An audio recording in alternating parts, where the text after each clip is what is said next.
Subscribe करें और bell दबाएं ताकि कोई खबर रह न जाए।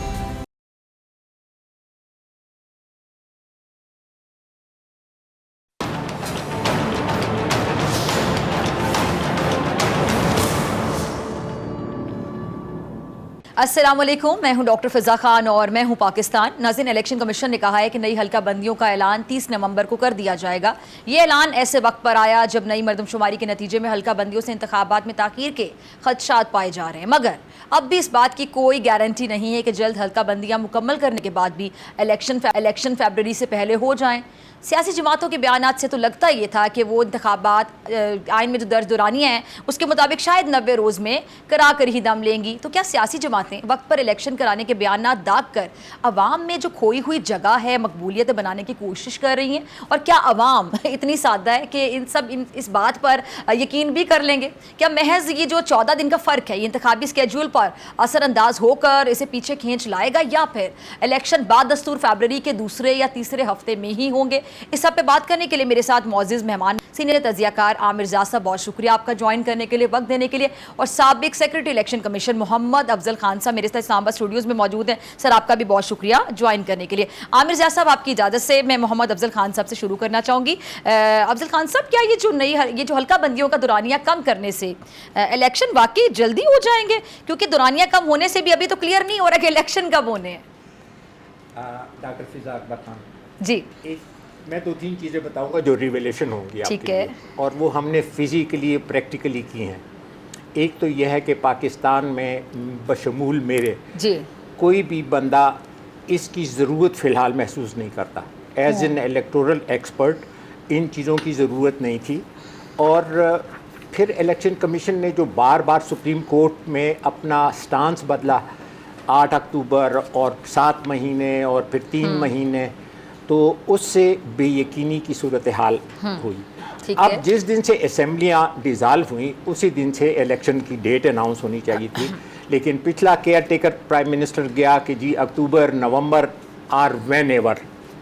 तो ये चीज़ें देखें, जमहूरियत के साथ खिलवाड़ है, आइन के साथ खिलवाड़ है।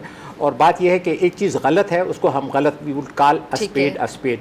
बात यह है कि इलेक्शन कमीशन में आपको ये बता दूँ, एक तो ऊपर वो सियासी लोग हैं जिनको सियासतदानों ने बिठाया है, लेकिन जो नीचे मशीनरी है जी इलेक्शन कमीशन की, फिजा they are capable of holding election in 60 days free fair and transparent. और वो अपनी उस तैयारी में, मुझे पता है कि वो they are ready for this election.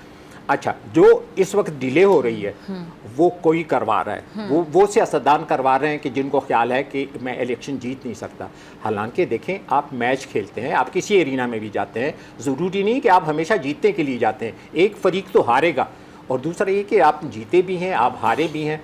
अभी अगर आपको हार का अंदेशा है तो उस वजह से इंतखाबात या डेमोक्रेटिक प्रोसेस को रोकना मुख्तलिफ हीले बहानों से, that will be unacceptable to the people of Pakistan.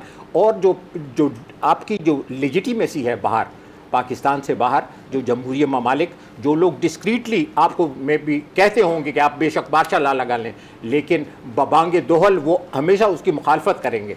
तो बात यह है कि इलेक्शन कमीशन कैपेबल है। हमने 2013 में ये तमाम प्रोसेस 40 दिन के अंदर मुकम्मल किया था। हालांकि इसकी अभी ज़रूरत नहीं है, इसलिए कि इसकी ज़रूरत तब होती है जब आप पॉपुलेशन के बेस के ऊपर आपने सीटें बढ़ानी या घटानी होती हैं। तो चूंकि 2/3 मेजॉरिटी है नहीं, तो सीटें आप बढ़ा नहीं सकते। फर्क क्या, मेरे बेटे हैं, मेरी बच्चियां हैं, उनमें से जो 18 साल की एज अटेन करेगा या करेगी तो वो वोटर बन जाएगा और वो वोट डालेगा वहीं पे जहां उसका बाप या माँ डालती है। ठीक है जी। मोहम्मद अफजल खान साहब को आप सुन रहे थे, आमिर ज़िया साहब आपकी तरफ आ रही हूँ। तो आमिर ज़िया साहब, हम ये कह सकते हैं कि शायद यही एक मुस्बत इशारा सियासी जमातों के लिए बहुत है कि एटलीस्ट इलेक्शन कमीशन ने उन्हें लिफ्ट करवा दी, एतमाद में लेने की जहमत गवारा की। वरना अगर हम देखें, कंक्लूड करें, तो हासिल वसूल तो कुछ खास नहीं हुआ। एक तो खैर ये एक मैं समझता हूँ कि मुस्बत बात है कि उन्होंने कहा जी दिसंबर 14 की जगह उससे पहले हम डिलिमिटेशन को मुकम्मल कर लेंगे। लेकिन जो अफजल साहब बात कर रहे थे बहुत अहम है। बात ये कि जब जैसे ही कहते हैं ना कि निगरान हुकूमत आती है उसके फौरन बाद जो है ये इलेक्शन कमीशन की जिम्मेदारी है तो नई इंतखाबी तारीख का ऐलान कर दे। अच्छा, अभी तक मतलब आपने हमें समझ में आता है कि जी अब आपको नया प्रोसेस करना है और वोटर्स लिस्ट को भी रिवाइज करना है, जो भी और काम करने हैं, तो कम से कम आप इंतखाबात के स्केड्यूल तो दे सकते हैं ना। अभी कह सकते हैं कि जी चले फिक्स डेट ना दें, आप कह दें कि जी हम जनवरी में करा रहे हैं, अब कहा जा रहा है ना फरवरी में कि फरवरी में होंगे, तो आप अगर फिक्स डेट दे देंगे तो जो सियासी गैर यकीनी एक फजा कायम है वो दूर होने में मदद मिलेगी। और जब आप ये चीज दूर कर देते तो उसका बहुत सारे मुस्बत असरात कई जगहों पे आते हैं, सियासी मैदान में भी आते हैं, और अभी जो हमारी मईशत की हालत दिगरगूं हुई भी है और लोग जो इतने परेशान है, वहां पर भी एक तरह का एक सर्टिनिटी सिम का तयन हो जाता है। तो ये चीजें बड़ी अहम होती है। तो मेरे ख्याल में जो हमारे यहाँ तो मैसेजिंग हो रही है इलेक्शन कमीशन ऑफ पाकिस्तान की तरफ से, वो बिल्कुल मुनासिब नहीं है, बल्कि नामुनासिब है।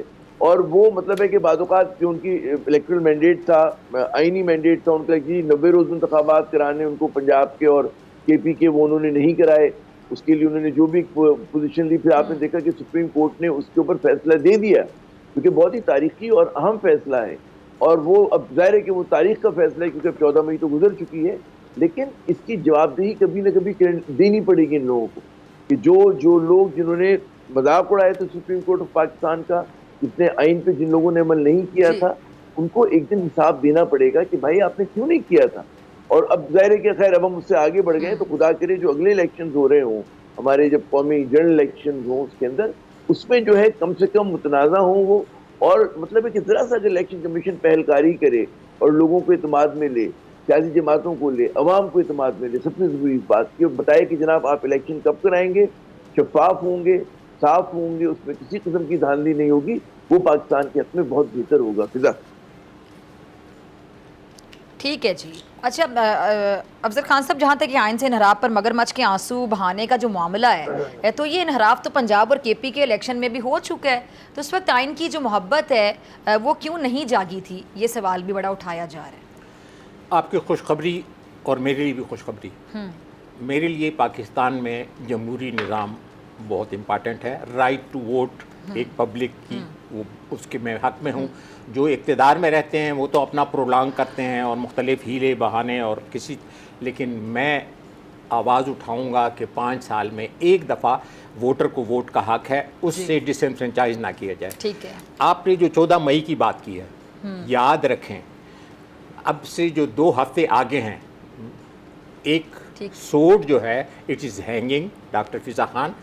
सुप्रीम कोर्ट ने बार बार कहा, सुप्रीम कोर्ट को ने बहुत ज़्यादा तहम्मुल और बुर्दबादी दिखाई, लेकिन शुक्र है कि उन्होंने कहा कि हमारा फ़ैसला वही है जो 14 मई का था। और मैं आपको बता दूं कि जब आप आइन के ख़िलाफ़ जाते हैं तो उसके ऊपर आर्टिकल 6 लगता है, आपकी जगह सिर्फ जेल ही नहीं होती, फांसी घाट होता है। और पाकिस्तान में ये किसी ने पहली दफ़ा ये करना होगा, इसलिए कि अब तक जो पावरफुल लोग होते हैं पाकिस्तान में, मोम जो कानून है वो मोम की नाक की तरह है कि पावरफुल निकल जाता है और गरीब उसमें फंस जाता है। लेकिन अल्लाह ताला के अपने काम हैं। मुझे ये अगले 2 हफ्ते पाकिस्तान की तारीख़ में ये देखें, पाकिस्तान को इस वक्त स्टेबिलिटी की ज़रूरत है। स्टेबिलिटी उस वक्त तक नहीं आ सकती डॉक्टर फिजा खान जब तक इलेक्टोरल स्टेबिलिटी ना हो। जब इलेक्टोरल स्टेबिलिटी आएगी तो आप फाइनेंशियल भी देखेंगे, बाकी भी देखेंगे, कोई चाहे या ना चाहे, पसंद हो या ना पसंद हो। हमने अगर बीमारी है तो उसमें आपने कुनीन यकीनन आपने एडमिनिस्टर करनी होती है, हालांकि वो तल्ख है, कड़वी है। ये इलेक्शन होने चाहिए, होंगे फिज़िकली, उसके लिए तैयारी। आपको मैं बता दूं कि इलेक्शन करने में सबसे जो मुश्किल या जो टाइम जो का प्रोसेस होता है वो सिर्फ बैलेट पेपर के छपने का होता है, यानी जो 90 दिन या 60 दिन की मैं बात कर रहा हूँ उसमें। लेकिन आपको पता है, मुझे भी पता है कि कितनी आजकल फास्ट प्रिंटिंग हो सकती है, यानी 1 घंटे में 1 लाख से ज़्यादा प्रिंटिंग हो सकती है। हमारे पास कैपेबिलिटी है और हमारे पास एक जो प्रिंटिंग प्रेस कराची वाला है, उसके अलावा भी जो पब्लिक सेक्टर में प्रेसेस हैं वो हमारे उसके ऊपर है, जिससे हम ये काम करवा सकते हैं। अब बात यह है कि टाइम, एक लोग टाइम बाइंग करते हैं, आपको पता है क्यों करते हैं? Because they can't face. ओ भाई, हार जाओ या वॉक ओवर दे दो, लेकिन ये नहीं हो सकता कि चूंकि तुम्हारे वही सवाल जो उठाया जा रहा है कि वक्त से पहले जो असेंबली डिसॉल्व कर दी गई, अगर मुद्दत पूरी कर ली तो 60 दिन में करवा लेते। मैं आप वो 30 दिन जो ज्यादा बाय किए गए। बहुत अच्छी बात आपने की जी। वो 3 दिन जी देखें, ये जो इसमें जो 60 दिन और 90 दिन का जो बेसिकली कॉन्सेप्ट है वो ये है कि जब अचानक असेंबलियाँ टूट गई, साल बाद, 1.5 साल बाद, 2 साल बाद, तो उस वक़्त 90 दिन इसलिए होते हैं कि इलेक्शन कमीशन उसके लिए प्रिपेयर्ड नहीं होता। डॉक्टर फ़िज़ा खान, मैं आपको बता दूं कि चूँकि मैं उसके ग्रास रूट लेवल का हूँ इलेक्शन कमीशन का, इलेक्शन कमीशन बड़े अरसे से तैयार है इसके लिए, जो ज़िली सतह पे, तहसील सतह पे, तो अभी 60 दिन भी बहुत हैं।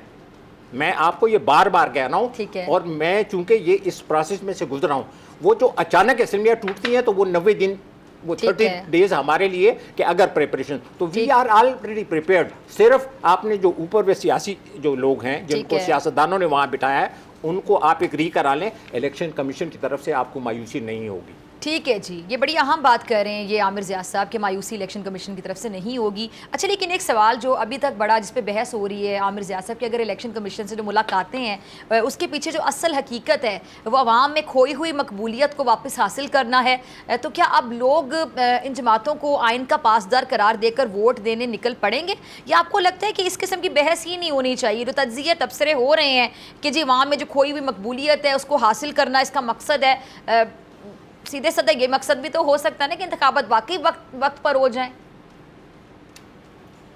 लेकिन ये वाली जो बात है ना कि अवाम की, ठीक है, अवाम बड़े मासूम है, बड़े भोले हैं, लेकिन बेवकूफ़ हरगिज़ नहीं है। वो बड़ा वसी दिल रखते हैं, माफ़ भी कर देते हैं, लेकिन ये नहीं हो सकता कि अगर आपने उनकी मतलब है कि माशी शहरत को दबा दिया, उसको काटने की कोशिश की, वो लोग आज बड़े मतलब है, आप देखें माशी तौर पर लोग बड़े परेशान हैं, बड़े दिल बर्दाश्ता हैं। मैं उन लोगों की बात कर रहा हूँ कि जिन्होंने कभी किसी के आगे हाथ नहीं फैलाए, वो भी आज मदद के लिए लोगों की तरफ देख रहे हैं, हाथ बढ़ा रहे हैं। वो मेहनतकश लोग कि जो अपना कमाया करते थे, अपने मतलब है कि उनके अपनी चादर के मुताबिक पैर फैलाते थे, आज उनके लिए ज़िंदगी बड़ी तल्ख हो गई, मुश्किल हो गई। इसी तरह जो हमारे मुतवस्सित तबके के लोग हैं, निचले मुतवस्सित तबके के लोग हैं, वो भी मतलब है कि कहीं पे वो बच्चे की स्कूल की फीस देते हैं तो कटौती, वो आटा कम लाते हैं और पर 10 चीज़ें अपनी बचत करते हैं, चवन्नी अठन्नी इधर से बचाई, फला जगह से बचाई, तब वो अपना महीना पूरा करते हैं, है ना। तो लोगों के दिल बिल्कुल वो हो चुके। तो अगर लोग ये समझते हैं, हमारे सियासी जमातें, जिनको हमेशा से मैं कहता हूँ पार्ट ऑफ द प्रॉब्लम है हमारी सियासी जमातें, वो जमातें कि जो मौरूसी सियासत जिनमें है, वो तो खैर हमारे यहाँ पूरे इलेक्टेड पॉलिटिक्स में अफजल साहब ज़्यादा बेहतर बताएंगे कि 60% नशिस्तें हमारी मौरूसी नशिस्तें होती हैं, लेकिन हमारी तो सियासी जमातें भी यरगमाल बनी हुई है मौरूसी सियासतदानों की। तो लोग इनको इतनी आसानी से ना माफ़ करेंगे ना फरामोश करेंगे। और जो अगले इलेक्शन होगा, ज़ाहिर उनके पास ऑल्टरनेट क्या होता है, ये एक बड़ा सवाल है, और हो सकता है कि यही चेहरे घूम घाम के दोबारा आ जाएं, लेकिन उससे पाकिस्तान की सियासत की तरक्कियाँ कम नहीं होंगी, हमारे तज़ादात हल नहीं होंगे। हमारे यहाँ जो एक इस वक्त ट्रस्ट डेफिसिट आ गया है इदारों और वोटर्स के दरमियान, यानी कि लोग पार्लियामेंट को तनकीद करते हैं, इलेक्शन कमीशन ऑफ पाकिस्तान को करते हैं, PDM जो है वो सुप्रीम कोर्ट को मुतनाज़ा बना रही, बदकिस्मती देखें, तो वो चीज़ें जो है उसी तरह जारी सारी रहेंगी। तो बड़ा इस वक्त हमारे लिए तारीखी लम्हा है, नंबर 1 कि इलेक्शन हो, साफ शफाफ हो, उसमें तमाम पोलिटिकल प्लेयर्स को खेलने की, दौड़ने की इजाज़त होनी चाहिए, और ये ना हो कि लगे कि जी सिर्फ PDM की जमातों के दरमियान इंतखाबात हो गए। अगर ऐसा होगा तो हमारी जो सियासत का टेढ़ापन है वो बरकरार रहेगा और अगले 5 साल भी रहेगा वो। तो अगर मईशत ठीक करनी है, फिजा पहली शर्त उसकी होती है कि आप अपनी सियासत को ठीक करें, सियासी हिद्दत में कमी लेकर आएँ, उसके बाद वो कहते हैं इकोनॉमिक फंडामेंटल्स बाद में ठीक होते हैं, पहले सेंटिमेंट ठीक होता है। ये असूल है मईशत का। हमारे यहाँ सेंटिमेंट ठीक करना है, और सेंटिमेंट कैसे ठीक होगा कि जब लोगों के अंदर जो है इस बात के एतमाद होगा कि अब ऐसे लोग बैठ गए हैं, जैसे अब हम लोग कल तक केयर टेकर हुकूमत की तारीफ ही कर रहे थे ना कि अच्छे लोग आए हैं, लेकिन इस वक्त उनकी कंट्रोल में नहीं है चीज़ें। मतलब है कि वो अगर करना भी चाहें कुछ तो नहीं कर सकते, क्योंकि जो गड्ढे खोद के गई है PDM की हुकूमत उनके लिए, और सागदार ने जो जुल्म किया है इस मुल्क के, सॉरी मैं आपकी बात काट रही हूँ आमिर ज़िया साहब, लेकिन जो 13 जमातें हुकूमत करके गई हैं, तो जब वो आते हैं वो तनकीद करते हैं, वो कहते हैं जी निगरान हुकूमत को प्रॉपर हुकूमत की तरह डील किया जाए, इस तरह बात की जाए उनसे, इस तरह सवाल किया जाए जैसे एक इलेक्टेड गवर्नमेंट से किया जाता है।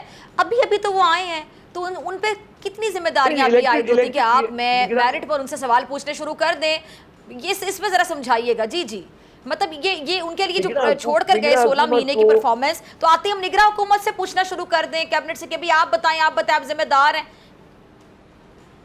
लेकिन निगरान हुकूमत 14 अगस्त को जो आपके वज़ीर आज़म ने हेल्प किया था, तो उसको मिलाकर आप देखें 17-18 दिन हुए उनको, जुम्मा 8 दिन, जो उर्दू की मुहावरा उर्दू में अगर आप कह लें। एग्जैक्टली अच्छा, यहाँ पर पीडीएम हुकूमत को 16 माह नहीं हुए, पीडीएम हुकूमत तो जिम्मेदार है। ये जो कैपेसिटी पेमेंट के मज़ाब में फंसे में कौन जिम्मेदार है इसका? सवाल करें ना, ये इसके जिम्मेदार वो आईपीपी के गलत मुआहदे हैं जो पहले पीपल्स पार्टी ने किए, उसके बाद नून लीग ने सन 2013 और 18 में बिला सोचे समझे उन्होंने बिजली घर लगाए, उसमें उन्होंने एनर्जी मिक्स का ख्याल नहीं किया और अपनी जो पेमेंट्स को तो मतलब मशरूत कर दिया डॉलर के साथ। अगर डॉलर मतलब स्ट्रांग होगा, हमारा रुपी डिवैल्यू होगा, तो आज हम मतलब 1400 अरब दिया करते थे, अब कैपेसिटी पेमेंट 2000 अरब दे रहे होंगे, ठीक है ना। तो ये तो सूरत हाल हुई है, और जब तक आप इसको कहते हैं असल चीज को तनकीद नहीं करेंगे उस वक्त तक बात बनेगी नहीं। तो मैं समझता हूँ एक पूरा तारीख का तसलसल है, इसकी वजह से हम आज इन हालात में, और उसको आप इसाक डार की मईशत, नवाज शरीफ की जो चलाकियाँ हैं, उनकी जो कलाबाजियाँ हैं, उसको आप वो नहीं कह सकते कि जी वो लोग जिम्मेदार नहीं है। अनवारुल्लाह काकर तो मासूम आदमी है, इनको क्या आप तनकीद करेंगे? असल जो जिम्मेदार है वो तो वो लोग हैं जिन्होंने एवल फील्ड बनाया, जिन्होंने बाहर कारोबार खड़े किए, उनका मसला है। जी फिजा। हाँ ठीक है मोहम्मद अफजल खान साहब, ये इलेक्शन कमीशन को जो बाइख्तियार बनाने की अगर बात की जाए तो बाइख्तियार किसने बनाना था? सियासी जमातों ने बनाना था ना, किसी और ने तो नहीं बनाना था। आइन ने बनाया हुआ है, इलेक्शन कमीशन बाइख्तियार है, लेकिन आइन से बालातर नहीं है। डॉक्टर फिज़ा अकबर खान, इलेक्शन कमीशन और बाकी इदारे आइन में उनकी ड्यूटीज़ हैं, उनके हुकूक और उनके फ़राइज़ हैं और उनकी ड्यूटीज़। जो लोग उसके बाहर बाला कोई नहीं है, अब उसको स्ट्रेंथन करें, और उसके स्ट्रेंथन का ये मकसद नहीं है कि जी मैंने इलेक्शन कराने ही नहीं है, तुम बने ही इलेक्शन के लिए हो। और एक चीज़ मैं आपको अर्ज़ करूं कि वो तमाम सियासी जमातें हैं जो इस वक्त इस चीज़ में ये उनका वो है कि जी इलेक्शन डिले हों, इलेक्शन 90 दिन के बाद हों, 9 महीने बाद हों, तो मैं उनको बताना चाहता हूँ, ये रिकॉर्ड हो रहा है कि फिर 90 दिन के अगर ये बैरियर क्रॉस हो जाती है तो 9 महीने का भी यकीन नहीं है और 9 साल का भी यकीन नहीं है। इसलिए कि 2-3 आमिर आए, वो जब तक उन्होंने 10-11 साल गुजारे, और उसमें वो तमाम सियासी जमातें जिन्होंने उनके साथ मदद की, तो वो they are in the dustbin of the history. आज जो लोग आइन के साथ खड़े होंगे, देखिए आप कभी इक़्तिदार में होते हैं, कभी इक़्तिदार से बाहर होते हैं। आइन एक वाहिद एक डॉक्यूमेंट है जिसमें आपके, जब आप अपोजिशन में होते हैं तब भी वो आपके राइट को प्रिजर्व करता है, और अगर आप इक़्तिदार में होते हैं तो भी आपके हकूक, आपके फ़राइज़ आपको बताता है। अगर हम उसके एम्बिट से बाहर निकलते हैं तो ये सेल्फ डिस्ट्रक्टिव डिसीजन है, और पॉलिटिशियन के लिए ये खुदकुशी है। और आप देखेंगे कि आने वाले इंतखाबात में वो तमाम लोग जिन्होंने आवाम का ख्याल नहीं रखा, वो तमाम लोग जिन्होंने पाकिस्तान के आइन का ख्याल नहीं रखा strictly in letter and spirit, वो आप देखेंगे कि वो they will be in the dustbin of the history. ये इसलिए कि if you can't win over the voter, ठीक है जी, और आप मुख्तलिफ और तरीक़ों से इक़्तिदार में आना चाहें, तो how people would love you. ठीक है जी। मोहम्मद अफजल खान साहब आपका, आमिर जिया साहब, आप दोनों का बहुत शुक्रिया। नाज़रीन, आपसे मुलाकात होगी ब्रेक के बाद, बात करेंगे पाक भारत टाकरा की।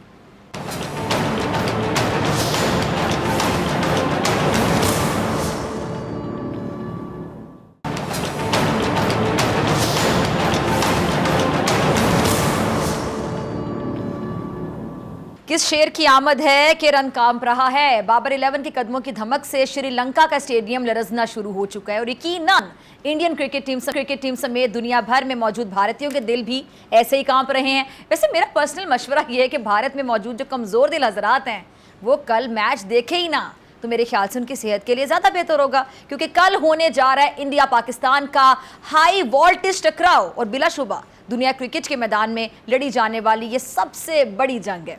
अच्छा, 2019 के वर्ल्ड कप के बाद ये पहला आप कह लें कि हाई ऑक्टेन मार्का है जिसमें दोनों टीमें आंखों में आंखें डाले आमने सामने होंगी, और रिवायती तौर पर पाकिस्तानी बॉलर्स और इंडियन बल्लेबाजों की जंग रही है। लेकिन इस बार भारत का मुकाबला न सिर्फ शाहीन अफरीदी, हारिस रऊफ और नसीम शाह के तूफ़ानी, हम कह सकते हैं कि तूफ़ानी पेस अटैक से होगा, बल्कि वर्ल्ड नंबर 1 ODI बल्लेबाज और पाकिस्तान की शान कप्तान बाबर आजम की जारहाना फॉर्म से भी इनका मुकाबला है, जिन्होंने नेपाल के खिलाफ आपको याद है जी 151 रन का ढेर लगाकर अभी से अपनी धाक बिठा दी। और फिर रिजवान, इफ्तिखार, शादाब, फ़खर जमान और इमामुल हक पर मुश्तमिल एक सीसा पिलाई बैटिंग लाइन है जो किसी भी हरीफ के छक्के आराम से छुड़ा सकती है। अच्छा, भारत पाकिस्तान आने से तो आपको पता है घबराता रहा है, लेकिन कल हम इंशाल्लाह इसे इसकी मर्जी के ग्राउंड पर शिकस्त देंगे। अच्छा, प्रोग्राम में मुझे ज्वाइन किया दोनों मेंबरों, तारुफ करवा देती हूँ जी। साबिक chairman Pakistan cricket board Khalid Mahmood साहब मेरे साथ मौजूद हैं, बहुत शुक्रिया सर ज्वाइन करने के लिए।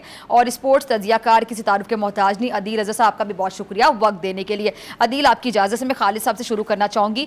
खालिद साहब, पाकिस्तान की माशाल्लाह मजबूत टीम हमारे पास मौजूद है, मजबूत तरीन टीम का तो गलत नहीं होगा। भारत भी एक तगड़ी टीम है और पिछले साल हमने देखा एशिया और T20 वर्ल्ड कप में जो तीनों मैचेस थे, अगर मैं इसकी बात करूं, उसका फैसला आखिरी ओवर में हुआ। अब लगता क्या है कि कल हम एक सख्त मुकाबला देखेंगे?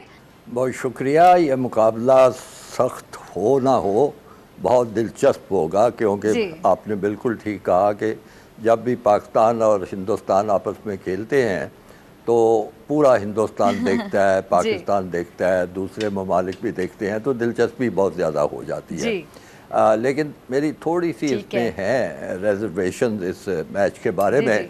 आपने देखा होगा कि हिंदुस्तान ने किस किस तरीके से हमें ख्वार नहीं किया। उन्होंने पहले हमें कहा कि हम यहाँ खेलने नहीं आएंगे, फिर उसके बाद उन्होंने हमारा जो ये हमारा तजवीज़ थी कि हम इमारात में मैचेस का बंदोबस्त कर देते, उसको भी उन्होंने मुस्तरद कर दिया। फिर जो कोई हाइब्रिड मॉडल था उसमें ले दे के पाकिस्तान के हिस्से में 4 मैच आए और सारे मुश्किल मैचेस सारे जो थे वो उन्होंने श्रीलंका को दे दिए। इसके पीछे अब हिकमत अमली क्या है? मुझे तो हिकमत अमली भी नज़र आती है, इसमें साजिश भी नज़र आती है। आपको पता होगा, आप क्रिकेट पे प्रोग्राम करती हैं, कि जो श्रीलंका की जो विकेटें हैं वो स्पिन फ्रेंडली समझी जाती हैं, यानी आम तौर पे ये होता है कि वहाँ पे स्पिनर्स को ज़्यादा फ़ायदा होता है। तो अब अगर फ़र्ज़ कीजिए, अब मैंने तो वो कोलंबो की विकेट नहीं देखी जहाँ पे मैच होना है, फ़र्ज़ कीजिए कि वो विकेट है स्पिन फ्रेंडली, तो इसका मतलब है कि हमारा जो शानदार किस्म का पेस अटैक है वो ब्लंट हो जाएगा। मतलब शाहीन शाह, नसीम शाह, हारिस रऊफ़ वगैरह, जिनके नाम से ही दुनिया जो है ना वो उनका एहतराम भी करती है और खौफज़दा भी होती है। अगर खुदा न खास्ता बड़ी एक स्लो सी विकेट है और उस पर सिर्फ स्पिनर्स का ही दौर दौरा राज होगा तो ये हमारा अटैक ब्लंट हो जाएगा। और दूसरी तरफ जो है वो हिंदुस्तान ने बड़ी मुकम्मल तैयारी की है अपनी स्पिन की, और वो रवायती तौर पे आपको पता है कि अच्छे स्पिनर भी प्रोड्यूस करते हैं। तो ये सारी चीज़ें मेरे ज़हन में। और अब देखिए पाकिस्तान टीम का शेड्यूल सामने लाइए कि उनको एक मैच उन्होंने खेला मुल्तान, उसके बाद वो भागम भाग वो चार्टर्ड फ़्लाइट के ज़रिए वो कोलंबो पहुँचाए गए हैं, जाके उनको एक दिन का बड़ी मुश्किल से एक दिन का वक्फा मिला है जिसमें वो कुछ वहाँ के माहौल के मुताबिक अपनी नेट प्रैक्टिस करेंगे और फिर ये इतने बड़े मैच में जाएंगे। उसके मुकाबले में हिंदुस्तान की टीम पहले पहुंच चुकी हुई है, बड़े आराम से वहाँ पे उस माहौल से वो आशना हो रहे हैं, मेहनत कर रहे हैं। तो ये सारी जो चीज़ें हैं ये मेरे ज़हन में एक ज़रूर इस खदशे को, इस ख़तरे को जन्म देती हैं कि पाकिस्तान अपनी बैटिंग बॉलिंग हर चीज़ का वो मुजाहरा नहीं कर पाएगा जिसके वो मुस्तहिक है। हर तरह की तैयारी हिंदुस्तान, बाकी कुदरत का काम है कि वो उनके इस किस्म के हथकंडे जो हैं उनको नाकाम बना दे, लेकिन उन्होंने कोई कसर नहीं छोड़ी हुई कि पाकिस्तान की टीम को जिस हद तक भी वो ख्वार कर सकते हैं वो ख्वार कर लें। अच्छा अदील, मैं आपकी तरफ आना चाहूँगी। आपने खालिद महमूद साहब को भी सुना, उन्होंने तमाम जो पॉइंट्स हैं वो सामने रख दिए हैं। कुछ जो अच्छी चीज़ें भी थीं और जहाँ पर उनको लगा कि थोड़ी सी रिजर्वेशंस हैं उन्होंने उसका भी खुलकर इजहार किया है। अदील, जो रोहित शर्मा है उन्होंने जो रिवायती एक हाइप बनती है उसको प्ले डाउन किया है। उन्होंने कहा है कि जी हम कोई जंग की बात नहीं कर रहे हैं, ये तो वर्ल्ड कप की तैयारी के लिए कहाँ मैच है। तो क्या भारत के घबराने का वक्त हम कह सकते हैं कि शुरू हो चुका है? देखिए, आप अगर पाकिस्तान टीम के भी किसी खिलाड़ी से बात करेंगे तो वो उसको उस वक्त प्ले डाउन ही करेगा, और मेरे ख्याल से आई थिंक थोड़ी प्रोफेशनलिज्म की निशानी यही होती है। देखिए, जो बात समझने की है वो ये है डॉक्टर साहब कि पाकिस्तान एंड इंडिया ये एक दूसरे के आमने सामने अभी काफ़ी सारे मैचेस में आने वाले हैं, बिकॉज अभी हम सुपर 4 में भी एक दूसरे को फेस करेंगे और काफ़ी ये पॉसिबिलिटी है, काफ़ी हद तक मुमकिनात में से है कि इंडिया और पाकिस्तान ही जो है वो फाइनल में खेल सकते हैं। इवन दो श्रीलंका की टीम से कोई बाइद नहीं है, कुछ भी कर सकती है, जैसे हमने कल देखा डिप्लीटेड टीम के साथ उन्होंने कल बहुत अच्छी परफॉर्मेंस देखा है अगेंस्ट बांग्लादेश।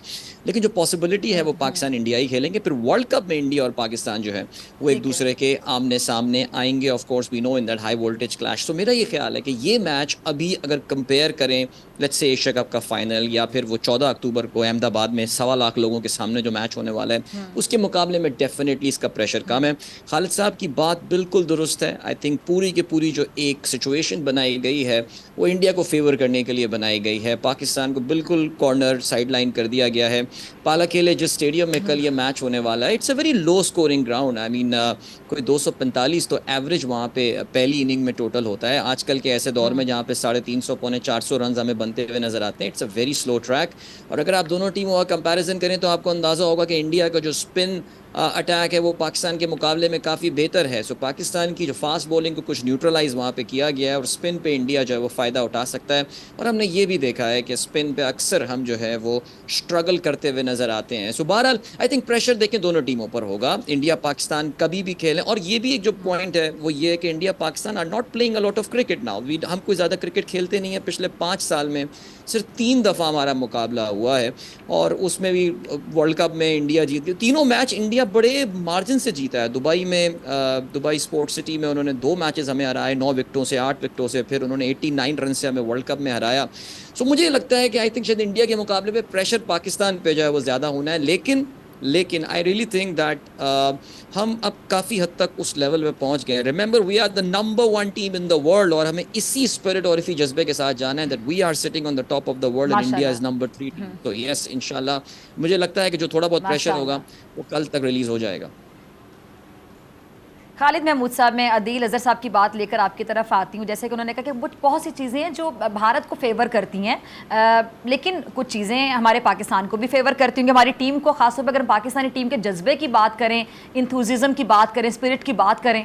जी बिल्कुल, मैं समझता हूँ कि हमारे जो खिलाड़ी और हमारी टीम है काफ़ी अरसे से अच्छी क्रिकेट खेल रहे हैं। मैं इसको तस्लीम करता हूँ और ये मैं ही नहीं तस्लीम कर रहा। मैं आज मीडिया पे मुख्तलिफ बड़े बड़े खिलाड़ियों के कमेंट्स भी सुन रहा था।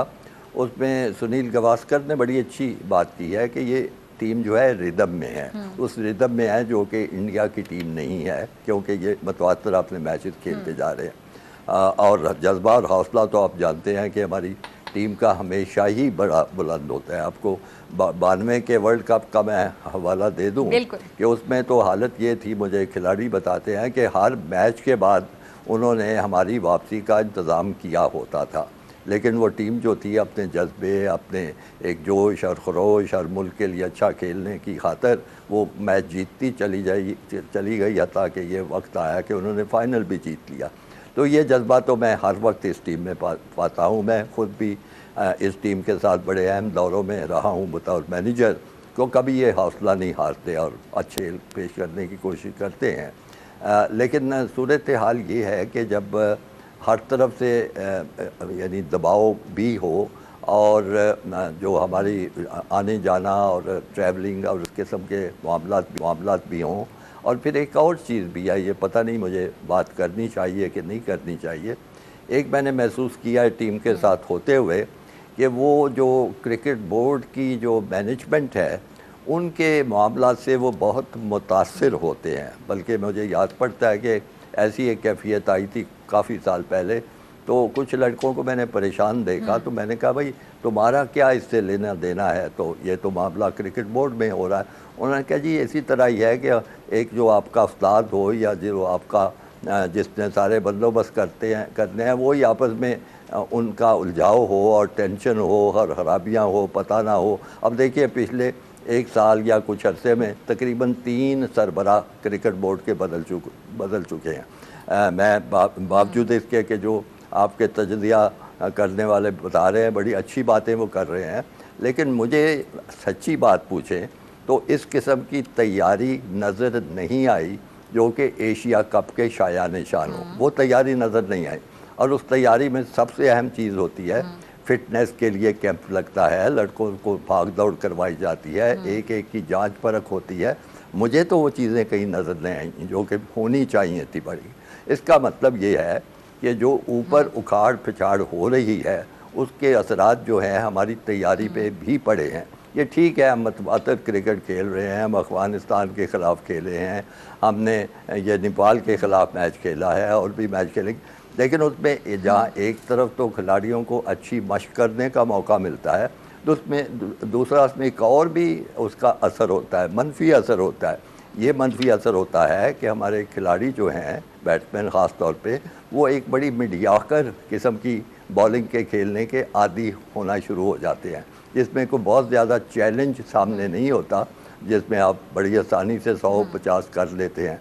तो अब अफ़गानिस्तान की बॉलिंग, अब नेपाल की बॉलिंग ये सामने रखें, अगर इसी किस्म की बॉलिंग को खेलते खेलते एक बड़ी स्टैंडर्ड की, बड़े ऊंचे मेयार की बॉलिंग, स्पिन बॉलिंग, दूसरी बॉलिंग खेलने को मिले तो कम से कम आर्जी तौर पे जो खिलाड़ी होते हैं वो अपसेट भी हो सकते हैं। ये मेरे मुख्तलिफ ख़दशात हैं इस सारे मामलात को रखते हुए, लेकिन मैं आपकी आवाज़ में आवाज़ मिलाऊँगा कि इंशाअल्लाह हमारे खिलाड़ी अपने जज्बे, अपने जोश से, अपनी जज्बात के साथ मुल्क की खातर अच्छा मुज़ाहरा करने के लिए इन सारी चीज़ों पे काबू पाएंगे और अच्छे खेल का मुज़ाहरा करेंगे। ठीक है जी, अदील मैं आपकी तरफ आऊँगी। आप खालिद महमूद साहब की बात में भी कुछ ऐड करना चाहें तो कर सकते हैं। और अदील, ये हम देख रहे हैं कि जो इंडिया के जो मिडल ऑर्डर के मसाइल आपको पता है वो तो बरकरार हैं। अच्छा, किसी का अगर मसला है जिसके साथ हम खेल रहे हैं तो मुखालिफ टीम का अगर कोई फ्लॉ हमें पता है तो उसका फ़ायदा हम कैसे उठा सकते हैं? यहाँ पर हमारी जहानत का इम्तिहान होता है। अब कप्तान जो रोहित शर्मा है, विराट कोहली है, उनके लिए पाकिस्तान की स्ट्रैटेजी आपके मुताबिक क्या होनी चाहिए? और शामी, सिराज, बुमराह से हमें क्या ख़तरात हैं आपके मुताबिक? देखिए, सबसे पहले तो मैं थोड़ा सा, खालिद साहब मेरे बहुत सीनियर हैं और बहुत रिस्पेक्ट मैं उनकी करता हूं, लेकिन मैं थोड़ा सा इस बात से डिसएग्री करूंगा कि हमने कोई मीडियोकर बॉलिंग को फेस किया है in the series against Afghanistan. इन अफगानिस्तान की टीम में अगर आप आईसीसी ओडीआई रैंकिंग देखेंगे तो उसमें ये 3 बॉलर्स जो हैं उनके, जिसमें ऑफ कोर्स मुजीबुर रहमान ज़ादरान आते हैं, जिसमें राशिद खान आते हैं और जिसमें मोहम्मद नबी आते हैं। मोहम्मद नबी अभी टॉप 10 से पिछली रैंकिंग में बाहर हुए हैं। टॉप 3 रैंकिंग में अफगानिस्तान के 3 बॉलर्स जो हैं वहाँ पर मौजूद थे।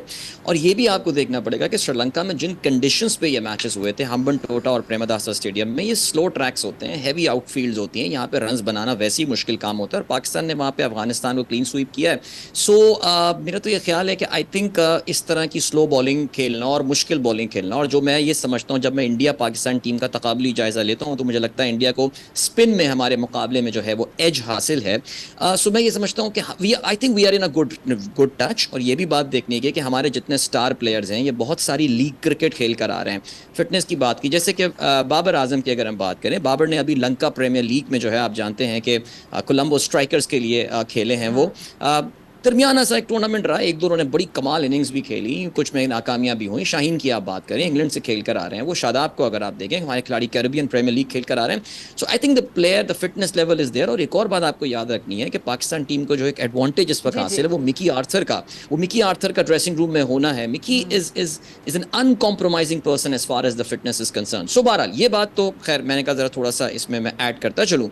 जहाँ तक आपने कहा जी फ्लॉज को समझने वाली इन्वॉल्व, देखिए जी इंडिया और पाकिस्तान की गेम जो है ना, वो जहाँ पे एक जोश और जज्बा अपनी जगह है, it's a very tactical game as well. और मैं ये समझता हूँ कि पाकिस्तान के, मैं again I come back to Mickey Arthur और ग्रांट ब्रैडबर्न की बात करें, और अगर हम अपने टीम के थिंक टैंक की बात करें ना, Hasan Cheema is there, Rehan is there, ये वो लोग हैं, they are very thinking minds. और ये बिल्कुल इन्होंने बहुत अच्छी तरह जाके with each and every detail study किया होगा कि कहाँ पे जो है वो पाकिस्तानी प्लेयर्स को, इंडियन प्लेयर्स को पकड़ा जा सकता है और कहाँ पे पाकिस्तानी प्लेयर्स की वीकनेस है। देखिए फ़खर जमान की अगर हम बात करें, we know that Fakhar had a brilliant run, अगर हम पिछले 1-1.5 साल से कंपेयर करें, बल्कि इनफैक्ट पोस्ट 2019 वर्ल्ड कप को कि हमने बहुत ज़्यादा ओडीआई क्रिकेट नहीं खेली है, Fakhar has been in a great form, लेकिन फ़खर एक मखसूस अंदाज में जो है वो आउट हो रहे हैं। अब ये सिराज के सामने कल मुझे थोड़ा सा स्ट्रगल करते हुए नजर आ रहे हैं। How will be able to overcome that, ये उनके लिए बहुत बड़ा चैलेंज होगा। दूसरी जानिब अगर आप इंडियन बैटिंग की भी बात करें, सो उनके जिन खिलाड़ियों पर इनका बहुत ज़्यादा, देखिए विराट कोहली, हमें ये बात माननी पड़ेगी that Virat is of his peak now. वो जो विराट कोहली हम जानते थे आज से 3 या 4 साल पहले, अब वो उस लेवल का बैट्समैन तो नहीं है। ज़ाहिर है देयर आर मोर,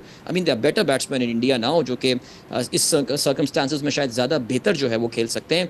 लेकिन फिर भी अगेंस्ट पाकिस्तान विराट अपना ए गेम लेकर आते हैं। आई थिंक विनिंग कॉजेस में अगर बात करें 100 से ऊपर की स्ट्राइक रेट से बैटिंग करते हैं एंड ऑल। सो मेरा ये ख्याल है जी, आई एम श्योर कि हमने बड़ी अच्छी जो है वो इस पे, बिकॉज मुझे बहुत कॉन्फिडेंस है पाकिस्तान का जो थिंक टैंक इस वक्त ड्रेसिंग रूम में मौजूद है। येस आई एग्री, बहुत कुछ मसले हो रहे हैं, बहुत प्रॉब्लम्स हो रही हैं, चेयरमैन कोई आ रहा है कोई जा रहा है, लेकिन कम अज़ कम Chaudhry Zaka Ashraf, just last point, Chaudhry Zaka Ashraf को एक चीज़ का क्रेडिट हम ज़रूर दे देते हैं, और वो ये कि उन्होंने, अल्लाह का शुक्र है जिसका हमें वैसे बहुत डर लग रहा था कि हो जाएगा, सिवाय चेयरमैन सिलेक्शन कमेटी हटाने के कोई भी उन्होंने चेंज नहीं किया है। और मुझे ये लगता है कि एक तसलसल जो है कम से कम वो जारी रहेगा और ये कल पाकिस्तान के मदद आ सकता है। ठीक है जी, खालिद साहब आपकी तरफ आऊंगी। अब कल पाकिस्तान की क्या स्ट्रैटेजी होनी चाहिए खालिद साहब, आपको क्या लगता है कि पहले बैटिंग करें, फील्डिंग करें, किससे ओपन करवाएं, बॉलिंग अटैक में ऐसी क्या हिकमत अमली अपनाई जाए कि शुरू से ही जो प्रेशर है, दबाव है, उसको बढ़ाया जा सके, क्योंकि गेम में नफ्सियात का बड़ा मेरे ख्याल से किरदार होता है। जी हाँ, जो अदील ने बातें की हैं मैं उनसे बिल्कुल मुत्तफिक हूँ, और बल्कि मैं दिल में दुआ कर रहा हूँ कि वो सही साबित हों और मैं गलत साबित हूँ। पहले तो मैं ये हथियार डाल देता हूँ। जो आपने सवाल मुझसे किया है, अब यहाँ पे ये मैच हो रहा है कैंडी में भाई पाकिस्तान के लिए हमने तो सोचना ना, वो मैं सिर्फ तस्वीर का दूसरा रुख दिखाने की कोशिश कर रहा था। तो जहाँ पे ये मैच हो रहा है उसको जो मीडिया में डिस्क्राइब किया गया है उसको एक न्यूट्रल ग्राउंड के तौर, न्यूट्रल विकेट के तौर पे डिस्क्राइब किया गया है। इसका मतलब ये है कि ये एक ऐसी विकेट है जिसमें स्पिन भी होता है लेकिन पेस अटैक को भी मदद मिलती है। तो ये एक पाकिस्तान के लिए एक अच्छी खबर है। और दूसरी बात यह है कि आपने कि पहले क्या करना चाहिए, वहाँ की जो थोड़ी बहुत तारीख मैंने पढ़ी है, रिकॉर्ड देखा है, उसके हिसाब से ये है कि आम तौर पे वो तकरीबन यानी लो स्कोरिंग आप कह सकते हैं, मैच 200 एक अच्छा स्कोर बनता है और उसको फिर चेस किया जाता है। तो ज़्यादा रिकॉर्ड जो है वो दूसरी जो बारी लेती है टीम, उसके जीतने का रिकॉर्ड बेहतर है। वो 60% वो टीमें जीती हैं जिन्होंने दूसरी बारी ली और 40% वो जीती हैं जिन्होंने पहली बारी ली। तो यकीनन उस विकेट में कोई ऐसी चीज़ होगी कि इब्तदाई ओवरों में कम से कम पेस अटैक को मदद मिलती होगी, उसके बाद स्पिन आ जाता होगा। तो इस लिहाज से मैं तो यही समझता हूँ कि अगर टॉस जीते तो पाकिस्तान को पहले बैटिंग करनी चाहिए और उसके बाद जो भी स्कोर जिस पे भी वो पकड़ लें इंडिया की टीम को, टॉस जीते तो पाकिस्तान को पहले बैटिंग करनी चाहिए आपके मुताबिक। चले उम्मीद करते हैं पाक भारत टाकरा जो होने जा रहा है की जो टीम है ये जीत का सेहरा पाकिस्तान की टीम के सर ही जाए। खालिद महमूद साहब आपका, आदिल अज़हर साहब का, दोनों का बहुत शुक्रिया। इसी के साथ मुझे दीजिए इजाज़त, आपसे मुलाकात होगी इंशाल्लाह पीर के रोज़ सेम टाइम सेम चैनल। अगर ज़िंदगी ने वफ़ा की, दुआओं में याद रखेगा, अपना बहुत ख्याल रखेगा। अल्लाह ने के बाद।